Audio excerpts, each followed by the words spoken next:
Good morning, children. Let's get ready to learn something new in your history class. This also will be an interesting video for you. Today we'll continue studying chapter 6, Beginning of Freedom Movement, part 2. In the last class you had learned how the Indian National Congress was formed and also about the moderate and extremist phases. Today you will see what happened after Indian National Congress was set up. Then there were arguments between the moderates and the extremists, and later on World War also happened. So what was the activists' work? Was it successful or not? All these activists and freedom fighters, were they successful or not? Come, let's find out. Now points what we'll be studying in part 2 are partition of Bengal, anti-partition movement, 4-point program of Indian National Congress, differences between the moderates and the extremists, suppression of the British, establishment of Muslim League, Morley-Minto Act, Lucknow Pact, Home Rule Movement, First World War and India, Montagu-Chelmsford Reform Act. This all will be studying in part 2. Now let us look at the explanation. I want you to watch the explanation very attentively. Okay, children? Come on, let's watch it. Chapter number 6, Beginning of the Freedom Movement, Part 2. So, let us start. Before go ahead, let us recap first. Students, in the previous video, Beginning of the Freedom Movement, Part 1, we saw the background of the formation of Indian National Congress.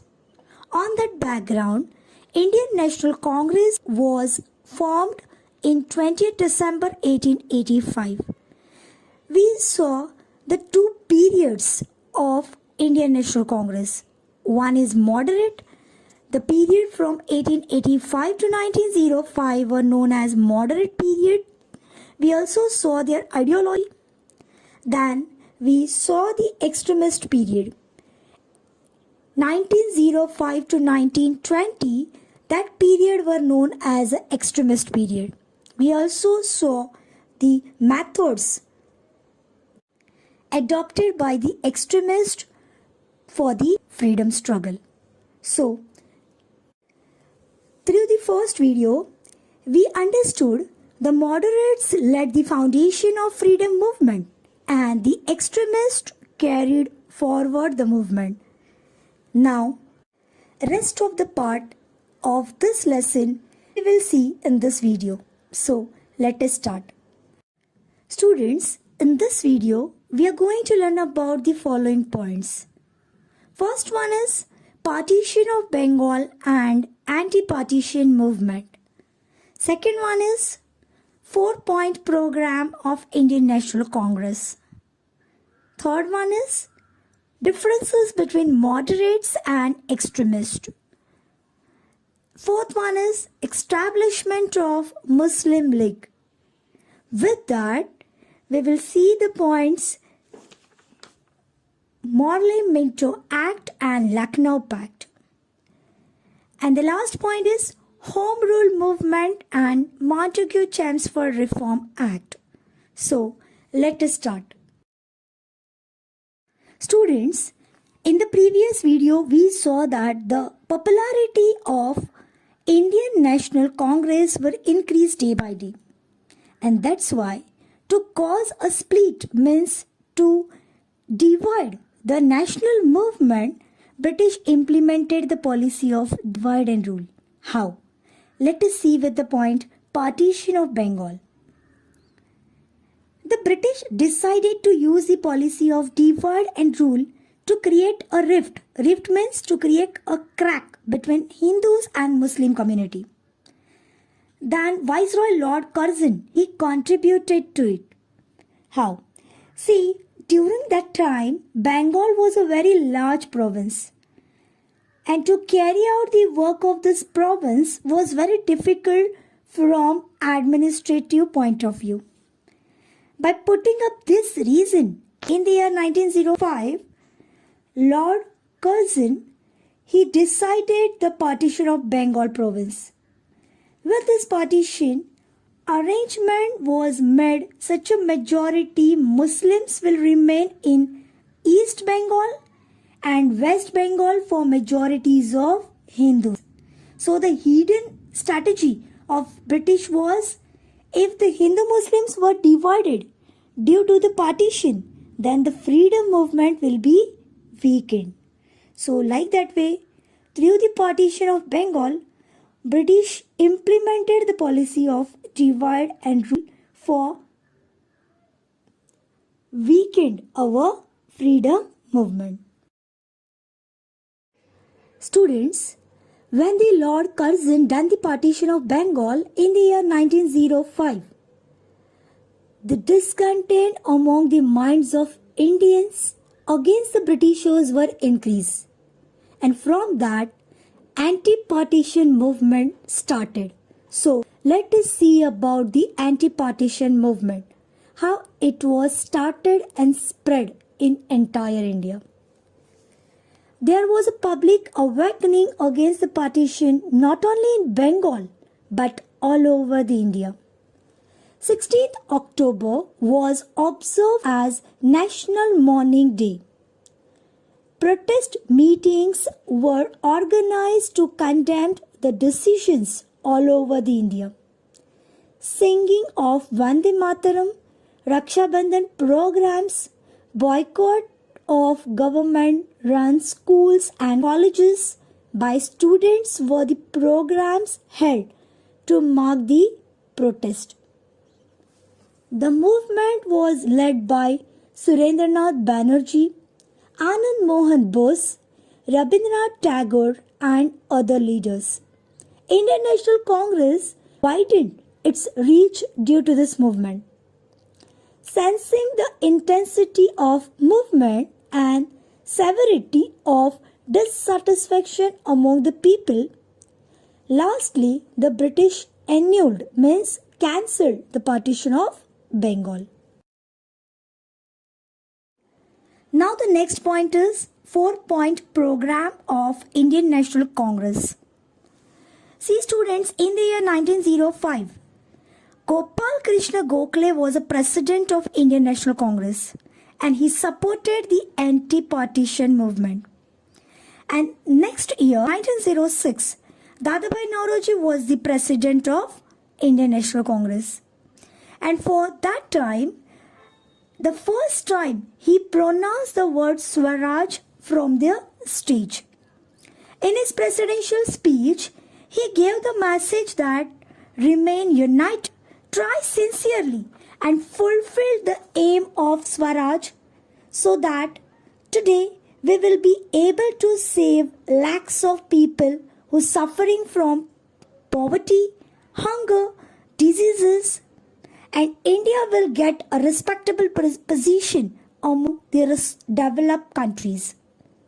And in the same session, Swaraj, Swadeshi, national education and boycott.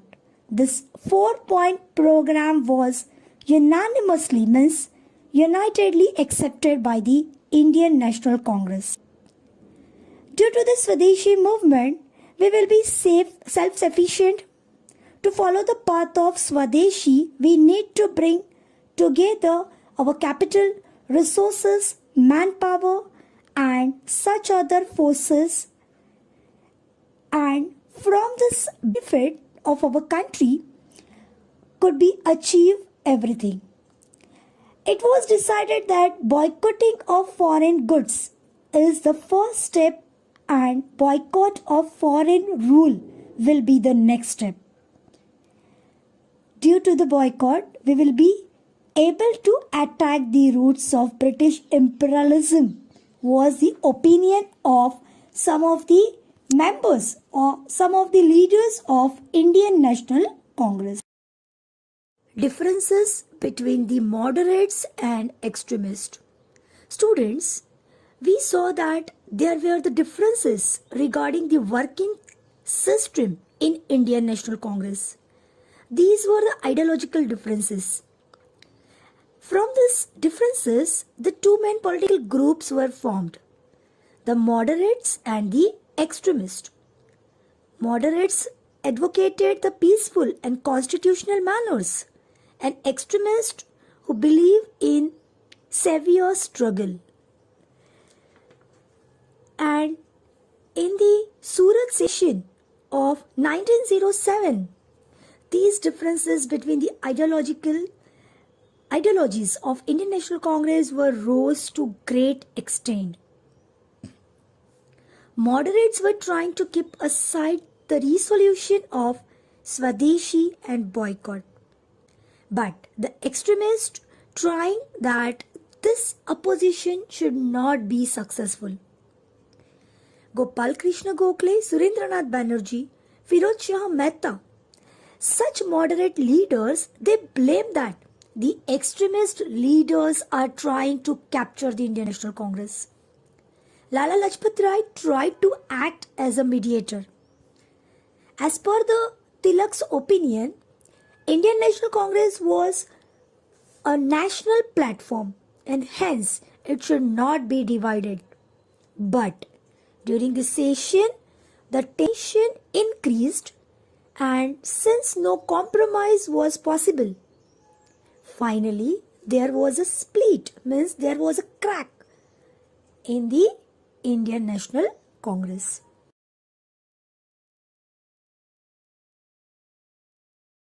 Now students, the next point is separation of the British. After the anti-partition movement, government was disturbed looking at the influential public protest. And to control this movement, control the anti-partition movement, the government used the policy of separation. How? See. Firstly, the holding of public meetings were legally banned. Strict punishment were given to those who broke the law. School children were also beaten up. Many restrictions were imposed on newspapers. Many printing press were confiscated on the ground of blame of criticizing the government. Writers and editors were imprisoned.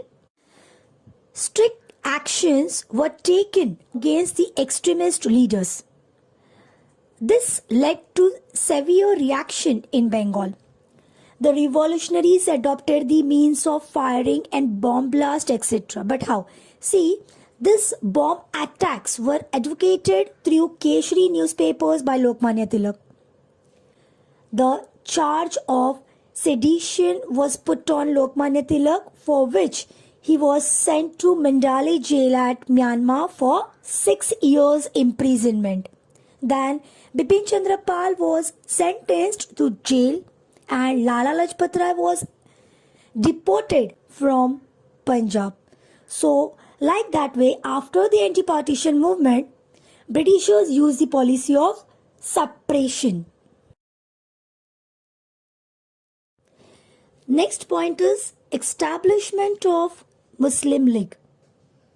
The British became very disturbed when they looking at the overwhelming response to the Indian National Congress in the anti-partition movement. Overwhelming means popularity of increasing fameness. And when that increasing fameness of Indian National Congress in the anti-partition movement, when Britishers saw that, the British once again followed the policy of divide and rule. And they started using the propaganda that for safeguarding the interest of Muslims, they should have a separate political organization. And due to the motivation of British government, a committee of upper class Muslims under the leadership of Aga Khan met the Governor General Lord Minto. And due to the motivation from Lord Minto and other British officers, Muslim League was established in the year 1906. Muslim League specially worked for safeguarding the interest of Muslims.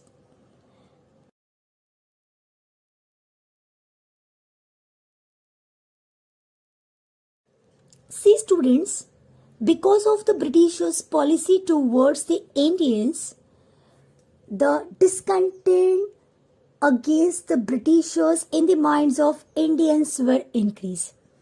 There was a dissatisfaction among the Indians regarding the work of British government. And the Indians felt that the reason of poverty in India was the economic policy of the British. Oppressive policy of Lord Curzon, exclusion of educated Indians in government services, unjust behaviors towards Indians in Africa, all this added to the dissatisfaction of the Indian people. And for that, as a temporary remedy on the discontent among the Indians, the Britishers passed the Morley-Minto Reform Act in the year 1909. So, as per this Morley-Minto Act, it increased the number of Indian members in the Legislative Assembly, and the provision of inclusion of some elected Indian representatives in Legislative Assembly was made. In the same act, separate electorates were provided to the Indian Muslims. Due to this conspiracy of the British, the seeds of divisions in India were also sown. Now, after some time, in the Lucknow session of Indian National Congress in the year 1916, under the leadership of Lokmanya Tilak, an attempt was made to resolve the disputes in the Indian National Congress. In the same year, there was an agreement between Indian National Congress and Muslim League, which was known as Lucknow Pact. And according to this Lucknow Pact, the Indian National Congress agreed for the separate electorates to the Muslims, and Muslim League also agreed to support the Indian National Congress in its work for getting political rights to India. So the agreement between Indian National Congress and Muslim League were known as Lucknow Pact. Now students, the next one is Home Rule Movement, a very important movement in our freedom struggle. In the year 1914, when Lokmanya Tilak was released from the Mandalay jail, the First World War had begun in Europe. The direct consequences of this war had to be borne by India as well. The rates of basic necessary commodities were increased. Many restrictions were put up on the Indians by the British government. This led to increased dissatisfaction in the minds of Indians.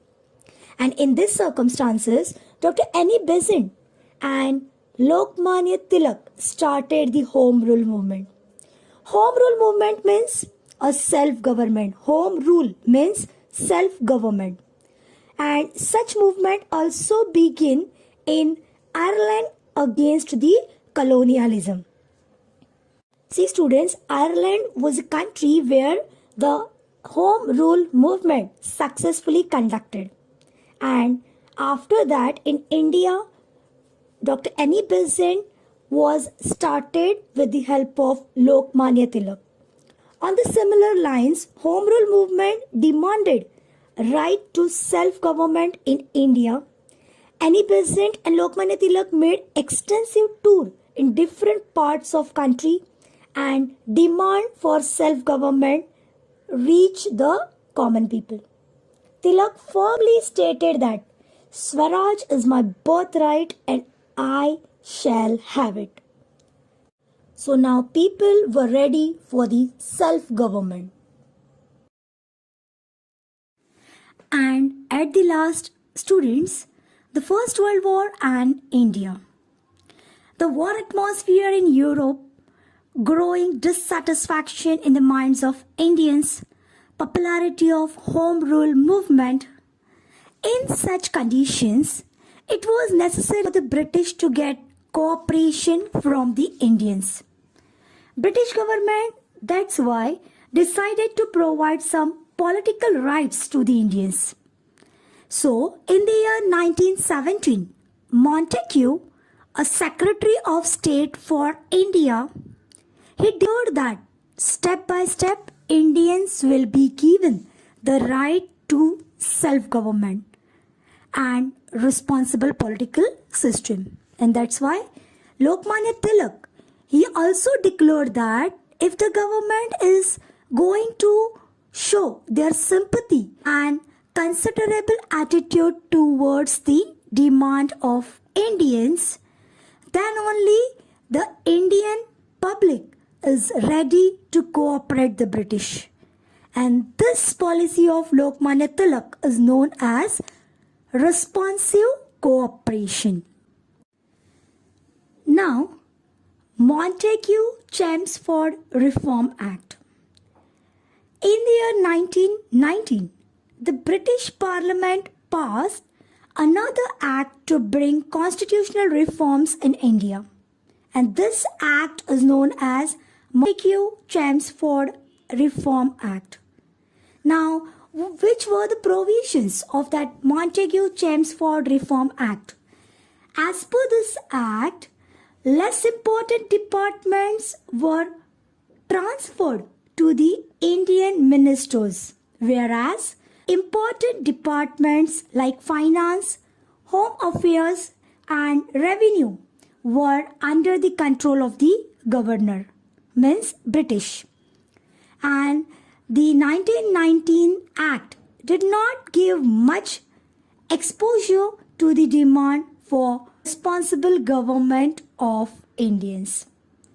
Everybody was disappointed due to this Montagu-Chelmsford Act. And Tilak, Lokmanya Tilak, he criticized the act in following words. He said that this is neither the Swara nor its foundation. The Indians understood that if they have to subdue the British government, then the agitation needs to be more rigorous. And India got prepared for the new movement.